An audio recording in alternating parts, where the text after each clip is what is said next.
جب حضور قرب خاص میں گئے اور ان منازل کو طے کر گئے جہاں تک نہ کوئی گیا تھا نہ کوئی پہنچ سکتا تھا، تو اللہ نے اپنے محبوب کو بہت کچھ دیا، 70,000 اسرار کے تک دیا ہے۔ اب تو اپنی چاہت بھی بتا، تیری چاہت کیا ہے؟ یہ مہمان نوازی کے تقاضے ہوتے ہیں نا، کہ سب کچھ پیش کرنے کے بعد بھی میزبان کہتا ہے کوئی اور، آپ کی کوئی پسند، تو یہ میزبانی کے تقاضے ہوتے ہیں۔ تو سب کچھ دینے کے باوجود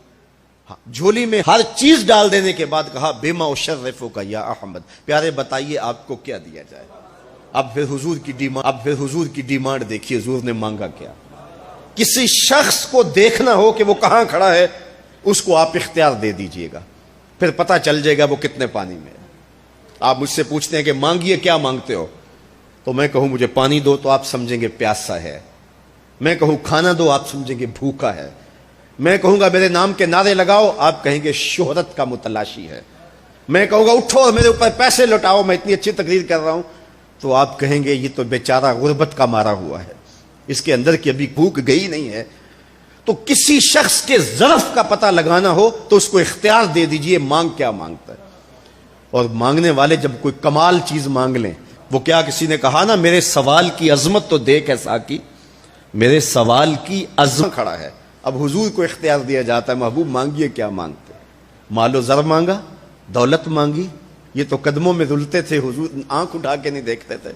تو پھر مانگا کہا بنسبتی الیک بالعبودیہ، اے اللہ ساری زندگی میں کہتا رہا کہ تو میرا رب ہے، یہ میں نے غاروں میں بھی کہا،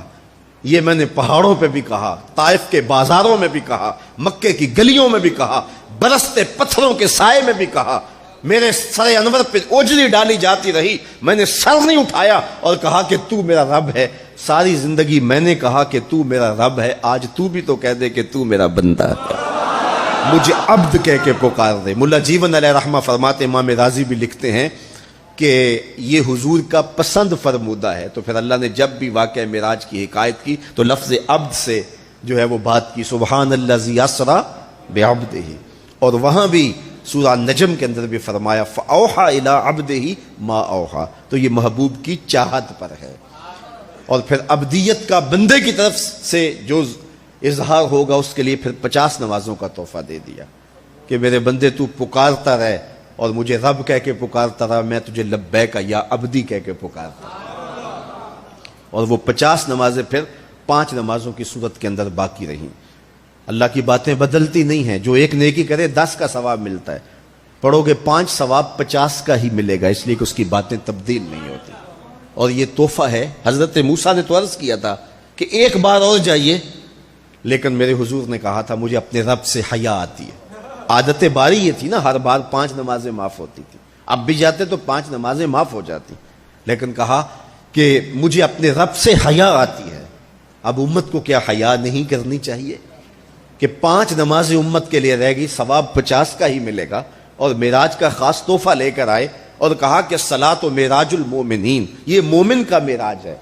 میں تو سر عرش پہنچا ہوں لیکن تمہارا معراج کیا ہے، تم سجدے میں سر جھکاؤ، دیکھنا تمہارا مالک تمہیں کتنا قرب دیتا ہے۔ جب کوئی شخص سجدہ ریز ہوتا ہے اس پہ اتنی رحمتیں اترتی ہیں، اگر اسے پتہ چل جائے کہ یہ رحمتیں نازل ہو رہی ہیں وہ سجدے سے ساری نہ اٹھائے۔ تو اس کے حضور بندگی کو بجا لانا یہی بندے کی معراج ہے۔